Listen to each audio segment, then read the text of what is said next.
Good morning, I'm Gretchen Hall. It is a Wednesday, the 16th day of July, bringing you Morning Matters because your mornings matter. Let's get to the stories that matter today. On the case of missing Sabongeros, the PNP Forensics Group has confirmed that 6 bones recovered from evidence found in Taal Lake are human remains. And the case deepens as a new whistleblower comes forward. Palace Press Officer Claire Castro denied First Lady Marcos's involvement in the death of Juan Paulo Tantoco, branding the police report mentioning her as fake. And the Commission on Human Rights has raised alarm over reports of babies being sold online, with some infants allegedly priced at 90,000 pesos. Welcome to our program, Morning Matters, where we talk about the issues you need to know for the rest of your day. Now, first on the agenda. Human bones have been confirmed among the sacks recovered from Taal Lake, and authorities are now racing against time to extract DNA and find a match. Here is the report. 6 out of over 90 bone samples recovered from Taal Lake were found to be of human origin. This was discovered by the PNP Forensic Group based on the morphology, or the physical appearance and structure, of the bones. However, the samples still need to undergo further analysis to determine if DNA can be extracted, a process that may take up to a week. Hindi po kami nagbibigay po ng false hope sa kanila na say na madali to, mabilis to. May katagalan po nababad, so may changes na sa bones, kaya nagkahalo-halo pa nga po eh. Once DNA extraction is completed, the bones will then undergo paternity testing or cross-matching with DNA from relatives of the missing cockfighting enthusiasts. This process will also take about a week. So far po, yung dun sa mga kamag-anak na pinasa sa amin, we already have 18 po na samples na mga kamag-anak po for possible matching po. I wouldn't discount the possibility na makakuha. I wouldn't also discount the possibility na hindi kami makakuha. The remotely operated vehicle, or ROV, was deployed on Tuesday, the 5th day of search operations for the missing cockfighters at Taal Lake. So far, the ROV has only been used at the surface level of the water. Another personality has come forward with his account in the case of the missing Sabongeros.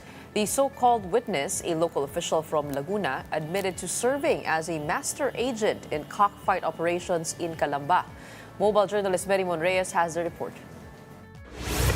Arvin Manguiat is an elected councilor in Calamba, Laguna. But he's far from a very comfortable or fulfilled position now that he believes his life is in danger. In an interview with News 5, Manguiat admitted to serving as a master agent in cockfight operations in Calamba. As master agent, he acts as a middleman among online platforms and individual bettors, recruits players, processes bets, and manages payouts. Manguiat says he's actually a good friend of businessman Atong Ang and Manila Arena's head of security, Julie Dondon Patidongan, who we now know as alias Totoy, the whistleblower in the case of the missing Sabongeros. But everything changed when a cockfight enthusiast attempted to escape AA Cobra Farm in Santa Cruz, Laguna back in June 2021. The said personality supposedly asked Manguiat's help to help mend ties with Ang and to clear his name. That's the beginning of the end of Manguiat's relationship with the gambling industry tycoon. So sabi ko doon sa friend ko na malapit din kay Mr. Atong Ang na tulungan namin. Kaya naging suggestion naman niya, pag nilapit natin yan, baka maging suspect pa tayo. Tayo pa pagsuspecha na nagpipinance tayo dyan. Just weeks after he hid the Sabongero, Manguiat claims to have been subjected to an ambush while aboard an SUV.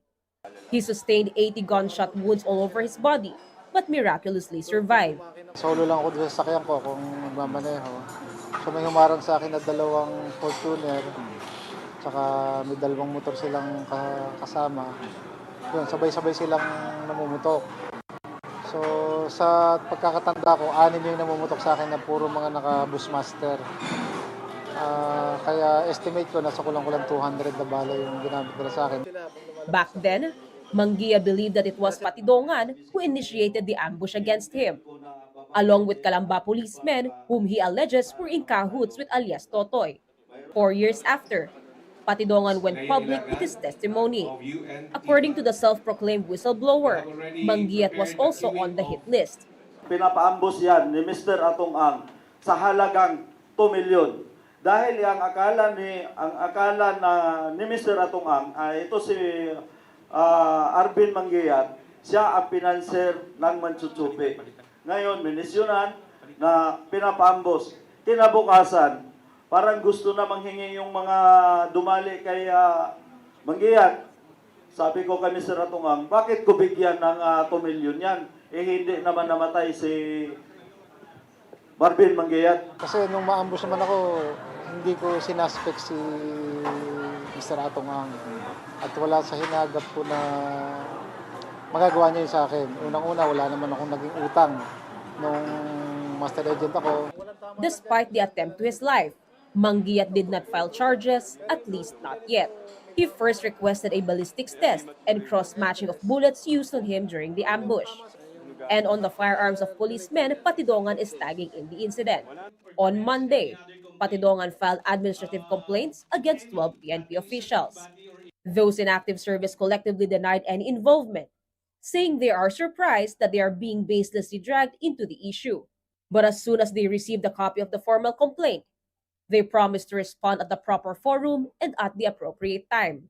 Retired General Jonel Estomo, whom Patidongan said threatened him when he went public with his testimony on the missing Sabongeros, also categorically denied his involvement, saying he will present evidence to clear his name. Estomo added, his lawyers are already preparing appropriate charges to counter what he calls are malicious and baseless accusations against him. According to the National Police Commission, it has already sent summons to the 12 cops tagged by Patidongan in his complaint affidavit. These police officers have 5 days to respond from receipt of the summons. Upon initial evaluation, the EMIS found out that the case must proceed. So they issued summons. To clarify as well, alias Totoy actually sued 18 names, 18 policemen in his complaint affidavit. However, based on our evaluation, 6 of them have been already dismissed from the service. 12 na lang po ang nasa active service. So yung 12 po na yon, yung po ngayon na pinapasagot ng EMIS ho natin sa Napolco. Mobile journalist Mary Mon Reyes, we are One News. Now, yesterday here on Morning Matters, Justice Secretary Boy Rimulya said there is a possibility that some drug war victims were also dumped in the Taal Lake. But political strategist Malu Tiquia believes this claim could be a diversionary tactic. Last night on The Big Story, Tiquia pointed out that linking the case of the missing Sabongeros to the Duterte administration's drug war was predictable. She said critics will find any way to tie issues back to the Dutertes. Predictable. Anything they connect to Duterte. Tiquia acknowledged that while the issue is a serious matter, the government should prioritize more immediate concerns of Filipinos, including the economy, healthcare, and the rising cost of basic goods. Because this president is not really a president for public safety. So why venture into that? Talk about the economy, talk about your build more, talk about what can be launched in the last remaining 3 years, talk about reforms. A remotely operated vehicle, or ROV, detected a suspicious object at the bottom of Taal Lake. The object was spotted during the ROV's initial descent on Tuesday, but a diver failed to retrieve it due to low visibility caused by stirred-up debris. The ROV was deployed 3 times that day and reached a depth of 52 feet, covering an area of about 20 meters near Laurel, Batangas, where the remains of missing cockfighting enthusiasts were allegedly dumped. The PCG clarified the ROV is still undergoing testing and calibration. Coming right up, Malacanang slams quote-unquote a fake report linking First Lady Liza Araneta Marcos to the death of Juan Paulo Tantoco. And the coral damage caused by a Chinese vessel near Pagasa Island is estimated to be worth 11 million pesos. Let's break that down with an official from the Palawan Council for Sustainable Development. All that and more when Morning Matters returns after a quick break.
Welcome back. You're still watching Morning Matters here on One News. A new resolution seeking to amend parts of the 1987 Constitution has been filed in the House of Representatives. Ako Bicol Representative Alfredo Garbin Jr. is pushing to revise Article 1 to explicitly recognize the Philippines' Exclusive Economic Zone, or EEZ, in continental shelf. He said the current charter only mentions the country's territorial sea and is silent on maritime zones. Garbin argues that defining these areas in the Constitution would bolster the country's legal claim and sovereignty in the West Philippine Sea. Though the article mention of territorial sea, but it is silent on the exclusive economic zone and the continental shelf, which we won valiantly in the arbitral case doon sa Hague.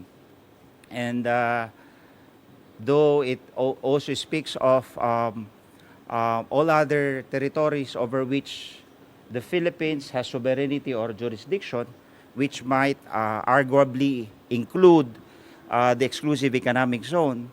But in my humble view, it is much better that we should expressly incorporate the exclusive economic zone sa ating saligang batas.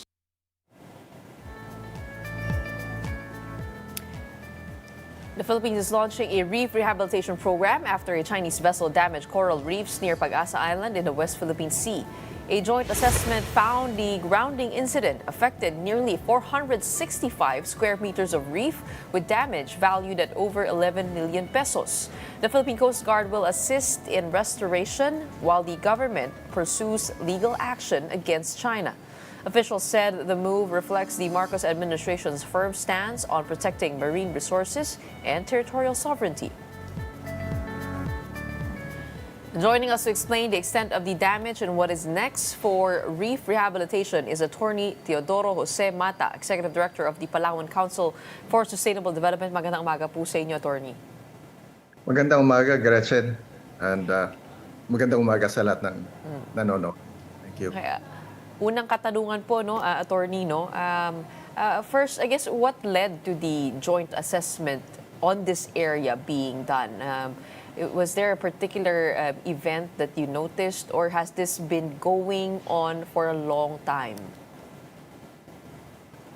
Well, we have been taking stock of all our natural resources in the Kalayaan Island Group for quite some time now. We have been doing this with the Philippine Coast Guard, the Philippine Navy, and the Bureau of Fisheries and Aquatic Resources. And we've been having support also from the DENR. So this has been a continuous program for us to actually inventory all our natural resources in the West Philippine Sea. Mm-hmm. And based on your team's assessment, how serious is the damage caused to the coral reefs off Pag-asa Island? It's quite extensive, and even up to now, there is a danger for more damage to be caused because the apparatus that was actually dragged into the coral reef is still there, and it's covering around 300, more than 300 square meters of corals. And ito nga po, nakikita po natin yung parang white na parang lona, no? Yan po yung parachute anchor daw po yan. Tama po ba? Yes, it's a parachute anchor. It's usually used when the traditional anchors on ships cannot reach the bottom, or you want to minimize the drift of a certain vessel. In this case, it actually ran aground. The parachute was the one that ran aground and was dragged by the ship. And that's why it caused damage to a large extent. Oh, okay. And then this was because there was bad weather, right? And a Chinese ship had to dock somewhere near around that area. Is that correct? It deployed its parachute anchor near the area, probably to mitigate the effects of the strong winds and the high energy that the seas were experiencing at the time. That they were experiencing at that time. So that's what caused them to drift near the coral reef. And they just left the parachute anchor there. Hindi na po kinuha. Hindi na nila kinuha. Yun yung problema. And it takes more than just a simple act of lifting it in order to avoid damage. No? So maybe it was impractical for them, or they did not have the capacity to actually lift it anymore. And right now, what kind of damage did you see in the coral reefs, and how long has the parachute anchor been there? It's been there since June 7, no, when the incident occurred. And we already assessed it to cover more than 400 square meters of corals as far as damage is concerned. However, the full extent of the impact, well, you have several considerations to take into account. Number one is the physical destruction of the coral structures. Extensive crushing and breakage of live coral colonies and reef frameworks, particularly massive and branching corals, which have taken decades or centuries to grow, are now being reduced to rubble. No? So, second is, of course, with the destruction of this coral, you now have the loss of biodiversity. Coral reefs are among one of the most biodiverse ecosystems on Earth, supporting approximately 25% of our marine life. Damage to these reefs will lead to the immediate loss of habitat and for reef fish, invertebrates, and microorganisms. And this will basically, kung sa baga, this will disrupt the circle of life. No? So. And has there been an effort to remove already the parachute anchor? And how difficult would that be? Okay, to give you an idea, we had 6 divers go down recently, and they couldn't even lift the main structure. Let alone try to lift the chute itself. This is heavy. This is waterlogged. This is a waterlogged high density fabric. So it's not that easy, and you need to be careful how you lift it, lest you destroy more corals underneath. No? So this is the problem, and the corals which it covers are definitely dying or dead by now because of the lack of sunlight. So it will take preferably maybe a salvage crew or highly specialized equipment in order to remove it. Our team could not remove it manually because it was too heavy. So we're already coordinating with the Coast Guard in order to plan how to remove it without causing more damage. Actually, para po yung yung lona na mabigat na in the first place, kapag binoon mo nga ay talagang mahirap iangat, no? So exactly. Yeah. Oo. And how far is this area from the main Pag-asa Island? It is about 2.3 kilometers from the main Pag-asa Island. So it is well within our natural, rather municipal waters and our national territory, because Pag-asa Island actually generates a 12-kilometer national waters. No? So 12 nautical mile, territorial nautical sea. miles, sorry, yeah. Oo, pero ito pong area na to specifically, because we do know that the sandy cays are also within that distance. It's about 2 to 3 nautical miles from Pag-asa Island. Yung area po na to, malapit po ba doon sa may sandy cays, or ito po ay nasa may kabilang banda? And sandy cays is more to the south of, if I'm not mistaken, it's more to the south or on the other side of the island, no? Which is another story. But yeah, it's basically within reach of our fisher folk and our authorities. So ito po ay nasa kabilang dulo. Yeah. Oh, okay. I guess to your knowledge, how often is this parachute anchoring being done by the ships? Have you also noticed that in other areas? Well, it is being used by these vessels. The Coast Guard has already observed it, and when we do our own maritime surveillance, because we monitor the pollution caused by these vessels and that park or stack up in our jurisdiction, and they are often employed. So if you have 10 ships or 5 ships stacked up, usually one of them actually deploy a parachute anchor.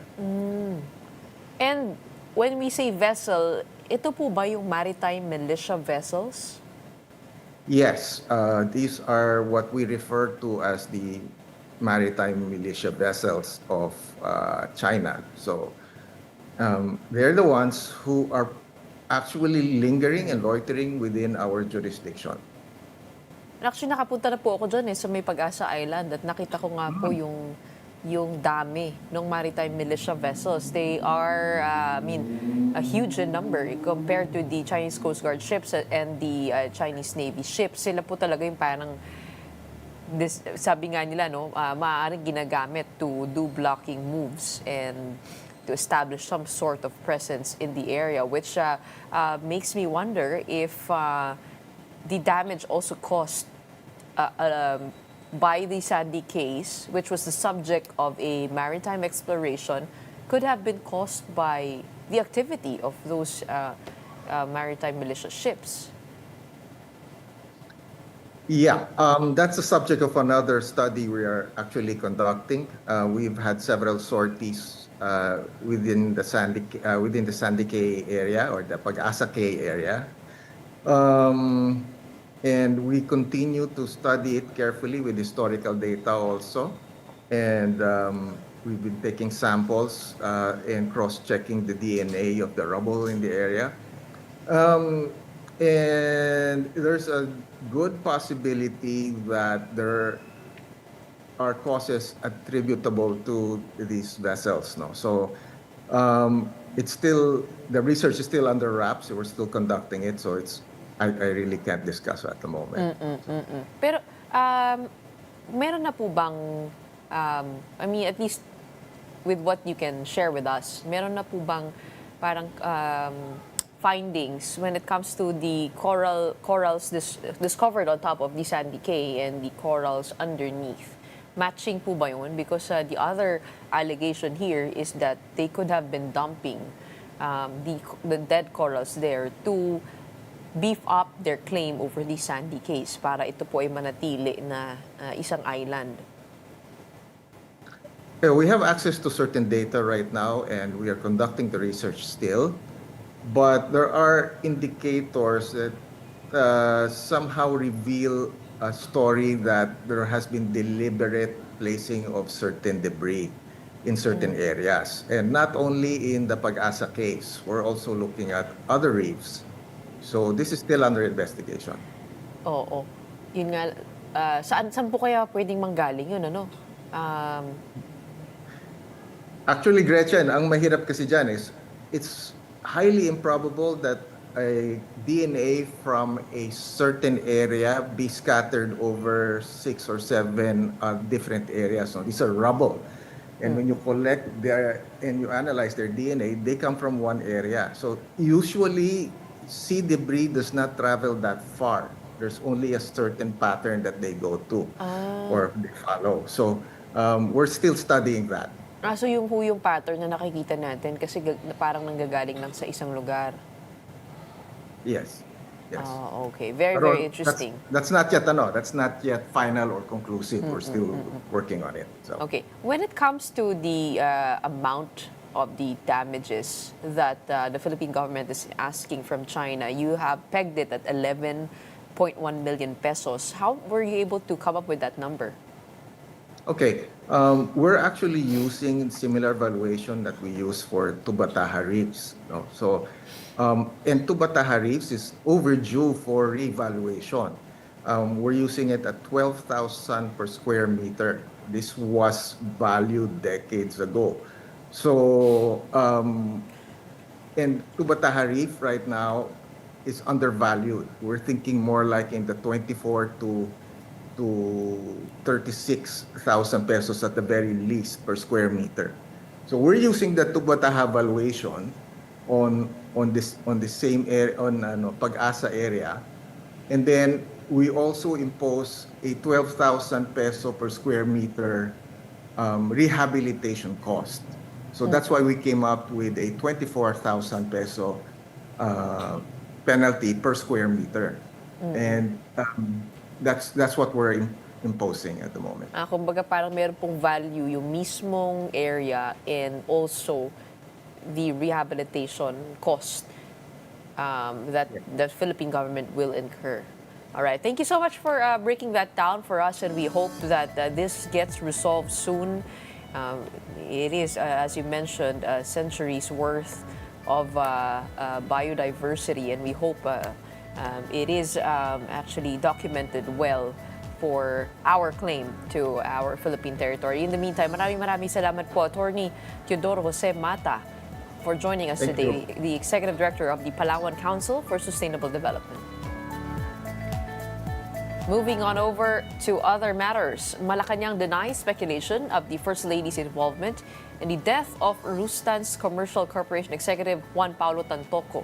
Palace Press Officer Claire Castro branded as fake the supposed police report that mentioned First Lady Liza Araneta Marcos as one of Tantoco's companions at the time of his death. The Los Angeles medical examiner said the businessman died from effects of cocaine use, and Castro denied that Tantoco was part of the First Lady's official entourage during her visit to LA in March this year. Nakakalungkot dahil yung mga pribadong tao na nagluluksa ay nadadamay sa pamumulitika. Ginagamit ng ibang mga obstructionists para masira ang First Lady, ang Pangulo at ang administrasyon na ito. Nakakahiya ang kanilang mga ginagawa. Sa mga journalist na nagpapanggap na kayo journalist, pero lumalabas na kayo propagandista, maawa po kayo sa bansa. Maawa po kayo sa taong bayan. Huwag niyo pong lokohin ang mga Pilipino. Babies for sale online. The Commission on Human Rights is raising alarm over infants being priced for as low as 90,000 pesos. Our conversation with the Commission on Human Rights is up next. Stay tuned. Morning Matters will be back.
Good morning, I'm Gretchen Hoan. Here on Morning Matters, we talk about the most pressing issues and give you the context behind the headlines.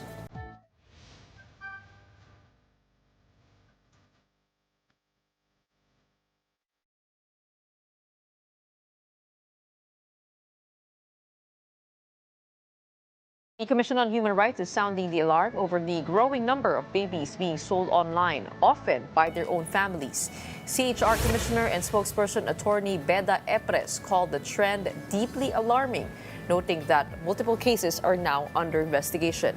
Earlier this month, police rescued a 1-month-old baby in Pasay City after an entrapment operation uncovered attempts to sell the infant on Facebook for 90,000 pesos. The PNP Women and Child Protection Center also rescued 11 children and arrested 16 suspects. The National Authority for Childcare has flagged at least 12 active Facebook groups engaged in baby selling, some with hundreds of thousands of members. EPRA said many parents justify selling their children due to extreme financial hardship. Now, under Philippine law, those involved in child trafficking and abuse may face up to life imprisonment. To further discuss this matter, we are joined this morning by CHR Commissioner and spokesperson attorney Beda Epres. Magandang umaga po sa inyo, attorney. Yes, good morning, Gretchen, and good morning to all your televiewers. Okay, tell us all about this problem that we are facing now. How widespread is it that babies are being sold online? What trends has the CHR observed so far? It has become widespread maybe because of the advent of technology. The persons are now making use of social media platforms, specifically Facebook, in advertising what they call they are advertising that they can facilitate or negotiate for an adoption. But, this is actually online selling as we see it because children really are being, for us, it's actually an exploitation of the children. Or they are taking advantage of the children and of the parents maybe because of their poverty. So, some of our fellow men are quite enterprising and they are taking advantage of them. Oo, pero paano po nangyayari ito? I mean, can you run us through a normal transaction? So, there are Facebook accounts that are advertising that they can facilitate or they can negotiate for an adoption. And so, some of our kababayans also would, who are very much longing to have a baby, sabi nga sa atin that a baby or a child would complete a family.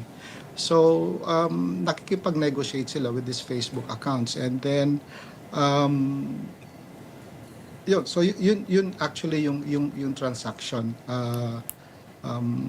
But after the sale, pangit mang pakinggan, kumbaga nasa bahala na yung mga bumili how to facilitate or how are they going to legitimize the process of registering the baby on their names. There are already laws which streamline the process of adoption, kaya hindi naman na po kailangang mag-resort pa into going through these Facebook accounts and transacting with these individuals. Dahil meron naman pong batas na bago, Republic Act 11642, which has streamlined the process of adoption. Kung dati po, the process of adoption is a judicial process, now it's an administrative process, and it is being undertaken by the National Authority for Childcare. So mabilis na po yung proseso. Kaya ang panawagan namin is wag pong mag-resort sa ganitong proseso because babies can never be, or individuals, humans can never be a subject of sale. They cannot be considered as a commodity. Well, what caught my attention there was that there were Facebook groups with over 100,000 members. I mean, ito po talaga ay pumupunta talaga dito para maghanap ng anak. Ganun po ba yung Ka-alarming. Sad to say there is really a high demand for adoption. Marami po tayong mga kababayan that are not blessed with children, and so they want to resort into this process na we call it an informal, actually informal process of adoption. They don't want to go through the tedious process. Baka lang po kasi hindi pa nila alam that the process of adoption is no longer a court proceedings. It's already an administrative process. So wala na pong, hindi na po tayo kailangan pumunta sa courts and to file for a petition for adoption. Maybe there's just a need to inform our fellow men that there is already a new law which streamlines the process of adoption. Kaya hindi na po kailangan mag-resort dito sa pagpunta sa mga Facebook accounts na ito. Okay. There was an amount mentioned in the report was 90,000 pesos. Is that the low end of the price range for these babies? Based on our monitoring, the price would range from 70 to 90 depending on the person na gustong bumili. Maybe they are also assessing the financial capability of the person or the eagerness of that person to have a baby of their own. So hindi po fixed yung price na monitor namin. But again, pangit pong pag-usapan kasi yung presyo kasi ang sabi ko nga po is that yung mga bata ay hindi dapat maging subject matter ng sale. So dapat Correct. yes. Right, but it is already happening before our eyes, no? Tapos, paano po yun? May mga photos po sila na pinopost? Kasi usually, di ba, parang when we sell, I mean, ayaw naman natin ilinya sa gano'n, pero sa Facebook, when we see, kung nga nagbebenta po ng sasakyan, may mga detalye po yan, maraming mga litrato. I mean, gano'n din po ba yung way na binibenta itong mga babies na ito online? Meron pong wala namang actual picture kundi meron pong message kumbaga the transaction is through messaging and then meetups. Kaya po if you nabalita po sa news no that there was an entrapment operation early on in Pasay City wherein a 1-month-old child was rescued dito po sa transaction na ito. Oo. But how is the government working with Facebook? Pagka may photo na take down po ba? Alam po natin may mga may mga sensitivities yan eh. Like for example, animals, right? When you sell puppies, that's also not allowed to be posted on Facebook. For babies, ito po ay taken down. Yes, definitely. The National Authority for Child Care is closely working with our DICT. Katulong po nila yung DICT doon. And I believe right now they are monitoring 23 Facebook pages suspected of engaging into online selling of babies. And these 23 Facebook pages, how do they act? Do they act as the parents who sell babies or do they act as agents to those who want to sell their babies? They act as agents. No? They are the ones who are advertising that they could facilitate the negotiation of the adoption.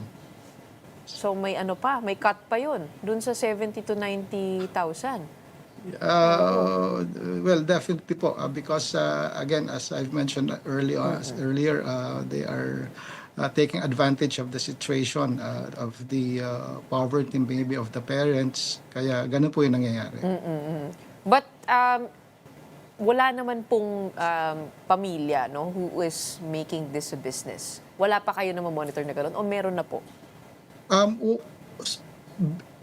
Business, kung business in the sense na every time pong manganganak sila, they would have their babies for sale. Wala naman po.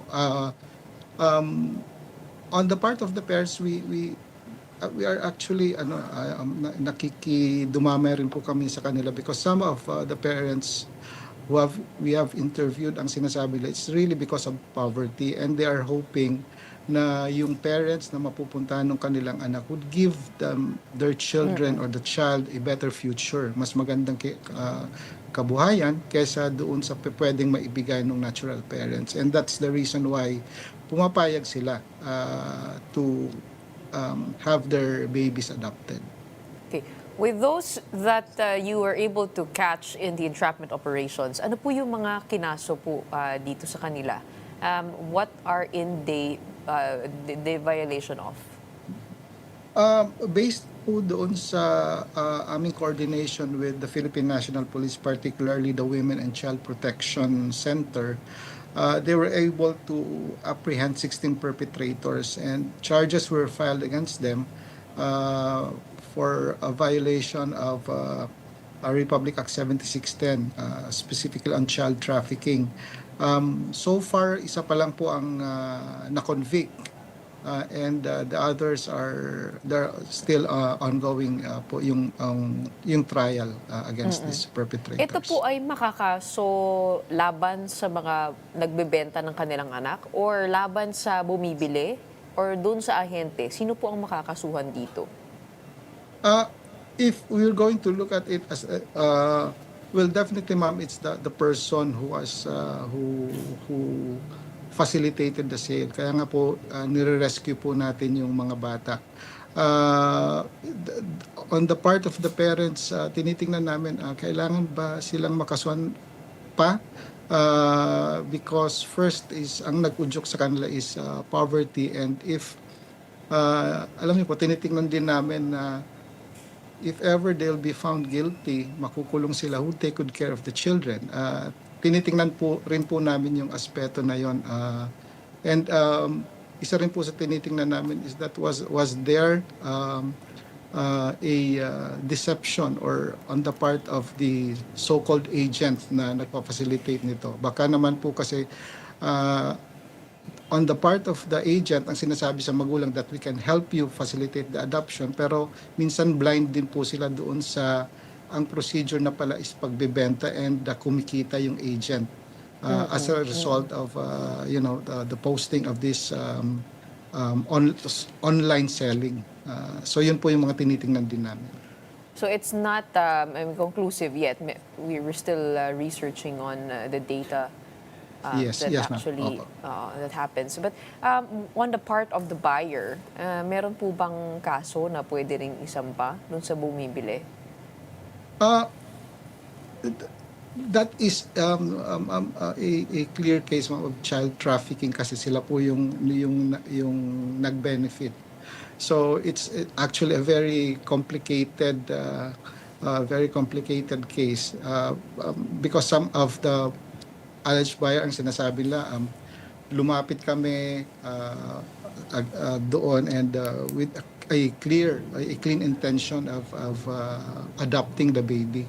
So it's just the procedure, ma'am, na dinaanan nila ang medyo illegal because again, there is already a law which streamlines the process of adoption. Kaya hindi na kailangan pang dumaan dito sa or makipag-transact dito sa mga Facebook accounts na yon na purporting to facilitate negotiations for adoption, pero actually they are actually selling it. So it's actually, ma'am, the agent ang So tinitingnan namin you are considering mas may culpability. Yes. the purchaser and the seller as victims of these agents. Ganun po ang pagtingin niyo dito. If ako, this is just my personal opinion, if the seller if the buyer is faithfully believe that their intention really is to have to undergo the process of adoption, hindi lang po nila alam kung paano or sino ang pwede nilang lapitan for the adoption. I think wala pa akong nakikitang criminal liability. But if the purpose of buying the baby is for purposes of exploitation, then I think there is already a violation on the part of the buyer. Okay. I guess, gaya po na sabi ninyo, no, there is still a huge lack of awareness over our adoption laws and how they have changed from being a court procedure to now being an administrative procedure. Can you Yes. can you run us down through that procedure for those who want to adopt kids? Yes. Where should they go? How should they find their options? Paano po yun? Yes. So the adoption now under Republic Act 11642 is being undertaken by the National Authority for Child Care. Pwede pong pumunta ang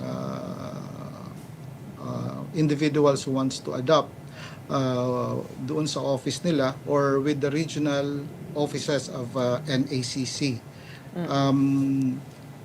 Meron po silang mga bata doon, and what's necessary is that these children must have a certificate declaring that they are legally available for adoption. So the application will be submitted with the regional office. Then magkakaroon po ito ng home study report.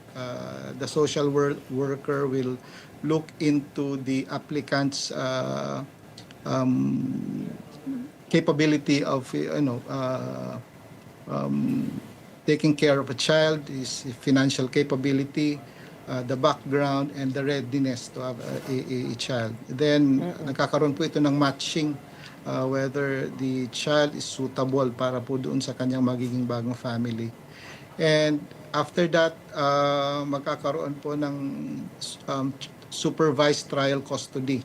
Papatirahin po yung bata doon sa magiging future parent niya at least for 6 months. Titingnan kung magiging okay po yung magiging samahan nila. And after that, magkakaroon ng petition for review. Titingnan if after going all this procedure, capable na nga ba talaga yung parent to take good care of the child. And then the NACC will now issue an order of adoption, and after that, a new birth certificate shall be issued reflecting now that the adopter is really the parent of the adopted child now.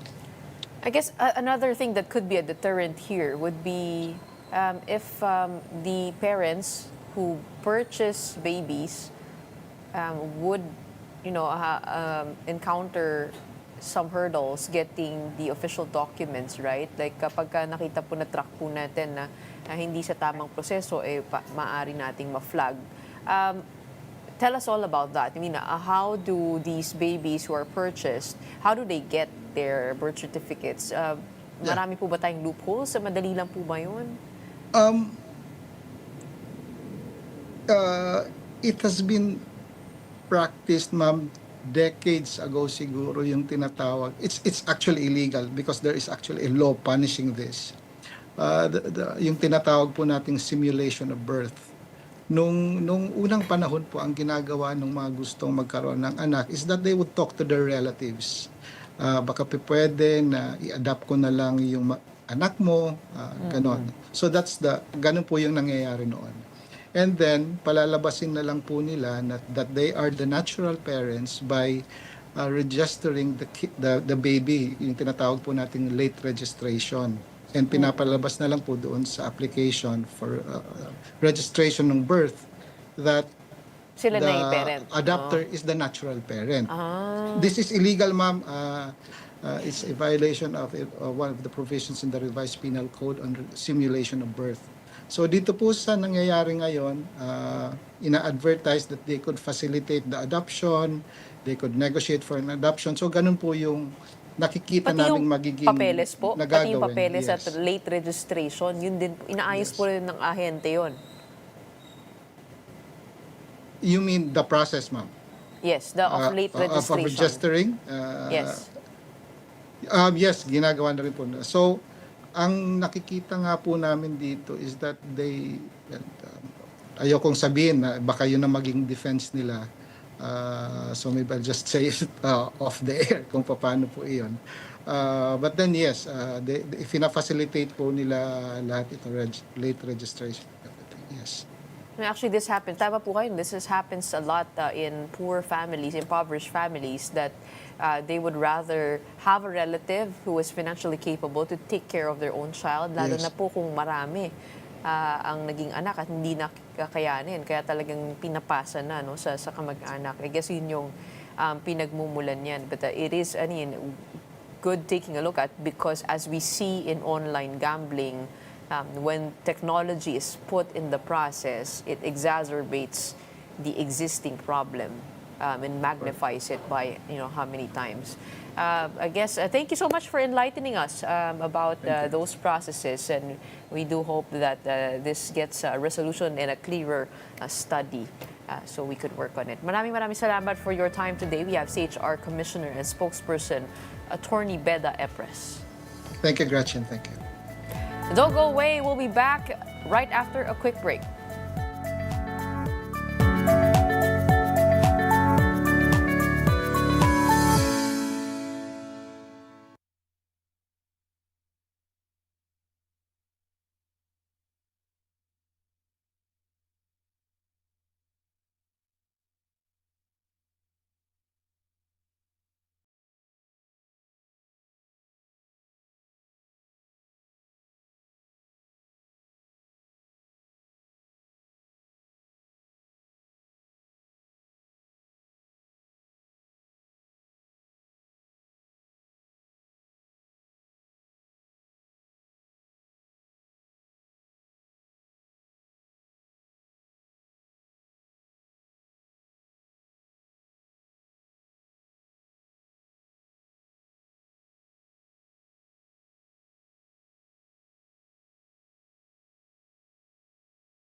Welcome back to the Washington Morning Matters here on One News.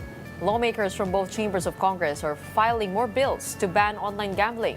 And even though Malacanang reiterates potential economic impacts of an outright ban, Senator Raffy Tulfo, for one, believes that it is better to stop online gambling before the Philippines succumbs to addiction. Here is the report. Several proposals have been filed in both the Senate and the House of Representatives to regulate or even completely ban online gambling in the Philippines. Malacanang, however, cautioned against rushing into a total ban. Palace Press Office Undersecretary Claire Castro said the potential economic impact and social consequences must be carefully studied. She reiterated that banning licensed operators could lead to a rise in illegal gambling activities, which pose greater risks. Hindi po tayo maaari magpadalos-dalos dito. Dahil minsan kapag po mismo ang legal at license na mga online gaming sites ang iyong ibaban, mas dumadami ang mga illegal na online gaming sites. So pinag-aaralan po yan ng Pangulo. But for Senator Raffy Tulfo, the issue has become widespread, citing reports of students stealing money from their parents to gamble, particularly on apps like Scatter. He is calling for a total ban, not just tighter regulations.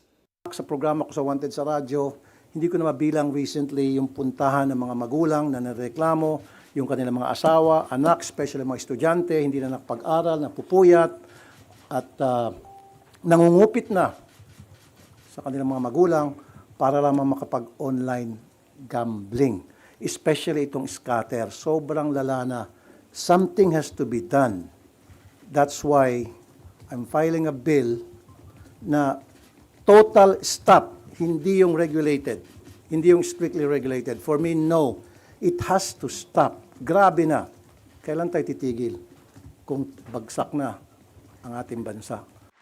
Tulfo also urged President Bongbong Marcos to raise the issue in his upcoming State of the Nation address. Of course, meron nang nag-prepare ng kanyang speech, meron mga nag-advise sa kanya. Beke naman, Mr. President, hindi ko dinidiktahan, hindi ko sinasabihan ang ating Pangulo because desisyon niya yan. Ayokong pakialaman yung lahat ng mga ginagawa niya. In fact, karamihan sa kanyang mga ginagawa ay support. Dahil nakita ko na kapareho na advocacy ako, I support him. But dito, ako'y nag-wish lamang na sana makarating sa Pangulo kung gaano kalala na itong problema sa online gaming. He called on PAGCOR, the Advertising Board of the Philippines, and the DACT to halt all gambling-related ads. Tulfo also appealed to celebrities endorsing online gambling platforms to reflect on the potential consequences of their influence. Hindi ko sila pwedeng diktahan. Ang masasabi ko lamang, siguro mag-isip sila kung ano ba yung effect ng kanilang endorsement doon sa nakakaraming mga taong nalululong sa sugal dahil naniniwala sa kanila. Especially influencer, mabilis na maka-impluensya sa kanilang mga followers. In the House, Manila 6th District Representative Benny Abante also filed a bill seeking a total ban. He argues that despite the government's earnings from online gambling, the social costs far outweigh the benefits. No amount of government revenue can justify the human cost of this evil pastime.